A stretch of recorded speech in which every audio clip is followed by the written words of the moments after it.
Today we are going to do a very last moment build. Nothing about this was planned and a lot of things happened which caused this to happen today, but it's going to be fun. It's going to be a very nice build because we have very good looking new components. Like for example the case, which is like the main protagonist of today, but this is, yeah, you can just see the light, but this is the phanteks G500A. I guess it's like the next step of the P500A, and or back then when the P500A wasn't my case fan benchmark slave, it was one of my favorite cases, and it still is until today. So when I received this one, I was very happy just to have another phanteks 500 series or PG, whatever they want to call it, but one of these types of phanteks cases, because I love them.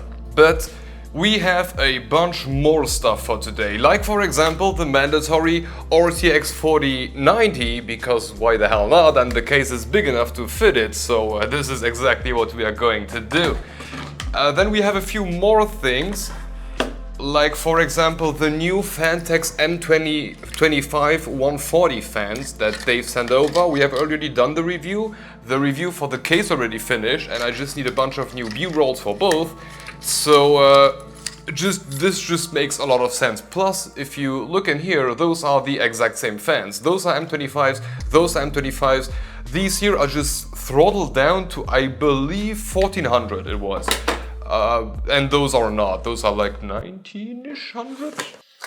1800. I swear to God, as soon as I like finish the last cut of a product, I forget everything. And I have so many comments on my videos asking a random question about some fan, the speed, the CFM, the MSRP, whatever. Every time I Google it. I Google and research the same thing that the person just asked, because I don't remember everything. I have no freaking clue. I'm looking up spec sheets just like any other one. For the cooling, we are going to do something weird. First, maybe the CPU. It's going to be an Intel. We are going Intel 13700K. And just for the fun of it, I wanted to try the Scythe Kotetsu Mark III. It has, how many heat pipes does it have?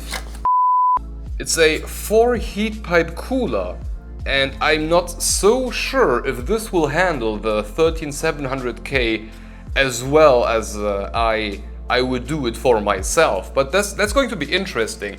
In general, I don't know if you've noticed, but I had a lot of trouble to like color scheme everything here today, because I have no clue what I wanted to go for. I just wanted to do a beautiful build inside the G500A, and I had another requirement which we'll get in a minute, but I just eyeballed everything today, and I thought that I don't have any cooler that would go well with this. So let's just get the most stealthy one that we just got, and this is silver, and most of my 4090 is silver, so that's kind of the thought process for me today.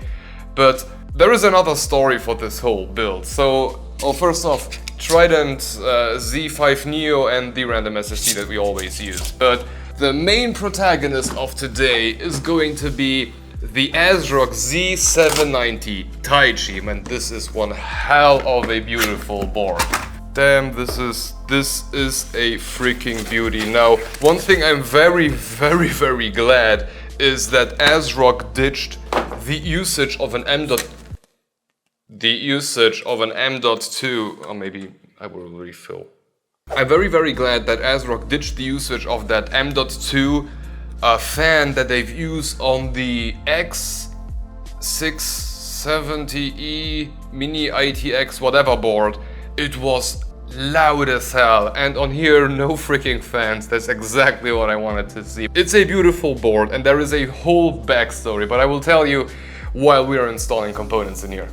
So the story why I needed to do this build here today and eyeball everything today. So we are in the process of redoing all of our CPU cooler benchmarks. Our old list is still okay and very much valid. The problem is that we are only pushing 135 watt-ish, somewhere in that range, because AMDs are behaving a bit, well, AMDs, every CPU is behaving a bit weirdly, like it's, the load is climbing slowly and slowly. We are starting at, I think, 130, and then it's slowly climbing up as the CPU gets harder, but it does so for every CPU. Anyway, this is not important. So we are redoing all of our CPU cooler benchmarks, and we are doing that because we wanted to separate the whole test into different workloads. So let's say 100 watts, 200 watts, 300 watts. Let's say 3 steps, and then that should paint a very complete image about a cooler. The problem is that our 3900X does not support 300 watts of load. And I knew that, and that's why I needed to rebuild a testing station a bit stronger, a bit more power, a bit everything. Okay, so I have the case. It's going to be a Johnspo, yes, a Johnspo and some random ass serial number that they use. And I also got the necessary CPU. I wanted to go with a 3900K because obviously I need to be able to maintain that level of load, and no other CPU in my arsenal is capable of doing so. So 3900K it is. Now, at the beginning, my plan was to take whatever mainboard I have in the office. The problem with that is that every single one is either not equipped or just too beautiful. Like for example, the Z790 Taichi that we have. It would do the job, but it's just too freaking beautiful, and I wanted to use it in the future for a very nice looking build with I don't know what CPU, I don't know what cooler, but I wanted to keep those types of motherboards for theme builds. So I decided not to use the 690 Taichi. Then I contacted ASRock because they are like the company that we work most with when it comes to motherboards. So I contacted them and I told them what's up, that we are redoing the whole testing station, and we need I told them specifically, I need a motherboard that is capable of withstanding 300 watts plus for hours. And the person, it's a she, the person, she came to me like, yeah, we have a 790 Taichi, that would be perfect. And I was like, I just decided not to use my 690 Taichi because it's too beautiful. And you are giving me now a 790 Taichi, which is even more beautiful. But at that moment, I couldn't back down. Yeah, I kind of played myself there, and here we are. We have a 790 Taichi, and it destroys me on the inside that I need to put this into a testing station to never use again. That there are pieces of me that died because of how I handled this. Now, don't get me wrong, I am very grateful for ASRock and how they are helping us with stuff and providing us with equipment. So I'm very, very glad that I'm able to do this, and I'm also kind of happy, or part of me is happy that I can use the 790 Taichi because it has a way better like VRM design, and you have more phases, so everything is hopefully going to withstand that 300 whatever watts load that I'm going to put on it like for hours. So I'm very, very glad that we are in a position where we can, how should I say, where we can build this kind of machine for testing purposes, and I'm not crippling myself financially for it. But at the same time, this is such a beautiful board and I'm just wasting the design. Even if ASRock didn't request it, when I unboxed the motherboard, I thought it was looking so stunning, so I decided, okay, we have the review for the G500A ready, we have everything scripted, it just needs to be recorded, and why not just do a quick build? Just give the Taichi a bit of spotlight, use it in a single build, at least that, just to have some nice looking B-rolls if I ever need them, or for Instagram or for whatever, but just do not totally waste this beautiful board just as a testing station. So this is why I needed to do this like today and not tomorrow, because tomorrow I need to take the whole thing apart again, because then I'm going to build the testing station. So this is really like the last moment build. Looks better than expected, though the CPU cooler is like slightly undersized. Let's call it that. But enough about the whole motherboard situation, because it's just making me depressed. Let's get to this beautiful case. So this is the phanteks G500A, and although it wasn't planned to be filmed for like the next 2 or 3 weeks, it's a beautiful case and it's a beautiful motherboard, so it just made a lot of sense to do it in here. Now, it's a phanteks case, so you will be getting the usual phanteks box of goodies, and I love how organized they are. It's a G500A, it's very similar to the P500 that I have used as my...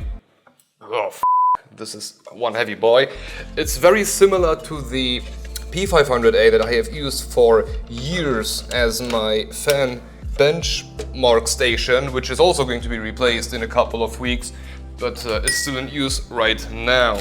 Now, other than that, I really have to say that phanteks made some huge advances from the P500 to the G500. Like, for example, the top panel, because that thing is now just like removable with a click, and you do not do any like double filtration of air anymore, because before you had like that kind of dust filter, which wasn't really like fabric, but it was more like metalish plastic. I have no clue what material it is, but underneath that you had the honeycombs, which are also kind of a filter, a very useless filter, but still it's acting as like a filter. So you have one filter on top of another filter and a fan underneath, and it's just, I mean, companies have been doing that in exactly that way for years, and I'm just glad that they are finally stopping. And now we can get to higher airflow cases, better performing cases, so I'm really glad about that.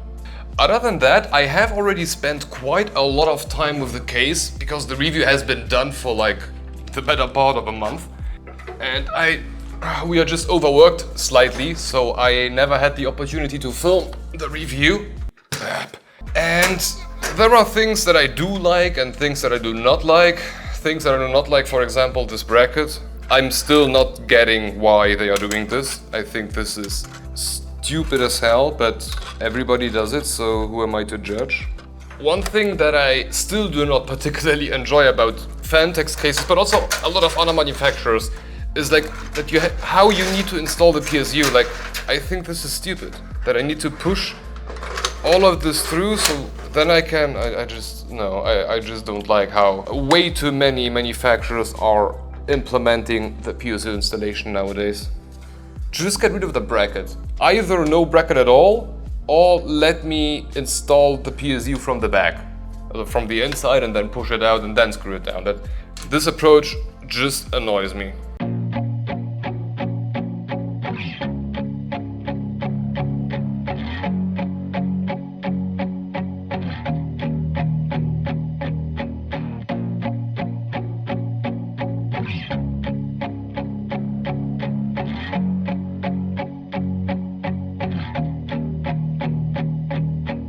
Now, although there are a lot of mini improvements all around the case, the top implementation for fans, that's just like the best thing about this case. Really, phanteks did a really great job here, and this should be like industry standard moving on from here. The fan layout that I am about to do here is really rather stupid. So we have 3 phanteks M25 fans in the front as intake, then we have 2 in the top as exhaust, and we have another one in the back as exhaust. And every normal human being would be now like, yeah, okay, so we have a neutral setup. However, this is not really the case, and it's not the case because the front 3 are throttled down to 1400 RPM, whereas the ones that I'm about to install, or the ones that I'm installing right now, they are not throttled down. So what essentially happens is we have more exhaust than intake, which is definitely not ideal, I prefer to have positive pressure rather than negative, but I just wanted to see how this performs in the end, because I kinda slightly doubt that the will be able to handle a 13700K at full load for a very long time, but who knows, we will see. Maybe it will shock us and perform like a beast. We will see about that. Now, something that I'm not forgetting is to put in this little bracket here that phanteks provides in the box of goodies. This is what what phanteks calls a GPU retention bracket, and I am basically backtracking what I originally said about it in every freaking phanteks review. Like in my very first one, I said that I do not see a way how this does anything like at all. And I backtracked this, or what I said back then, over and over and over again, because I have been using said bracket for quite a long time now in my personal build, and my 3090 Ti is not sagging or wasn't sagging at all. So yeah, sorry phanteks that I said that 2 years ago. The bracket is awesome. Although I do not understand how it physically works, it does. For some reason it does work. Or at least it does the job that I needed to do. We are almost done. Oh my god, we were quick.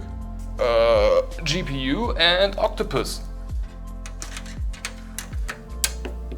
Yeah, next year with like the 5090 we will need to take out every PCIe bracket. I guarantee. I hate that Octopus. I really need to get in touch with cable mods to get another like extra extension. The Octopus just looks fucking hideous.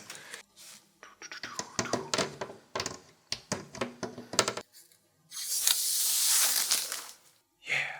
Okay, everything connected, everything plugged in. Let's see if I broke anything.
Technically, it works.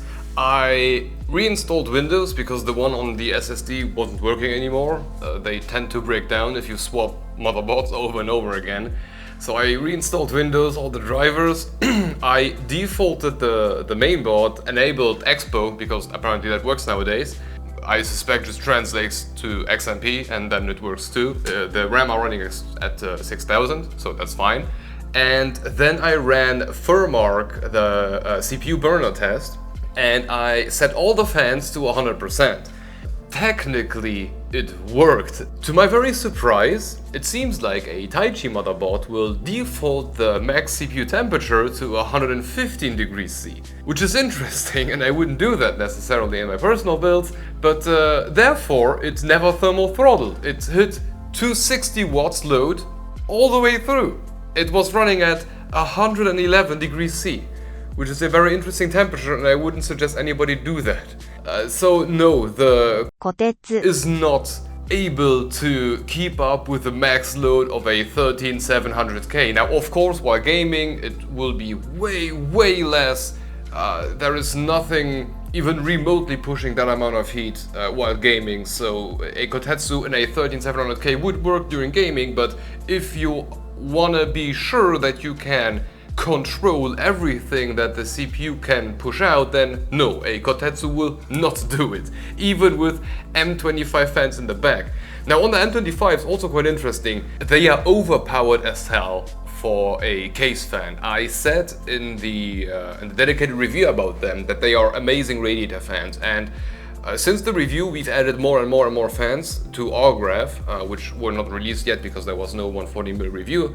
However, they are very good, and they seemed better and better the more fans I add to the list. And as case fans, they are just overpowered as hell. And the problem is that the motherboard just ramps them up crazy, so you need to push them down or use like a low noise adapter to keep them from pushing up, because they are pushing so much air. It's just, we are getting to a point where it's a just unnecessary amount of air, especially considering how much the Kotetsu can do. You know, there is just so much heat they can pull out of the case. So that's quite interesting. For the GPU, I mean, it's the Zotac 4090. That thing is always cold. It's just way too massive to be hot. So the whole thing works, but I wouldn't call this a good idea, not at all. But it was interesting to see how the Kotetsu performs on a 13700K. So yeah, building inside the G500A was a pleasure as always. I really love those phanteks cases in this form factor, this size. They did a tremendous job going from P500 to G500. So yeah, doing this build was a fun little experiment. We've learned something. Although it's not the very best PR for Scythe. But okay, I hope you enjoyed it, I hope you enjoyed the B-rolls, and I hope to see you on the next one. But if you want to continue watching, have a look at the review on this puppy, because there is a lot more to be said than I said inside this 10 minutes video here. But hope to see you on the next one. Bye bye.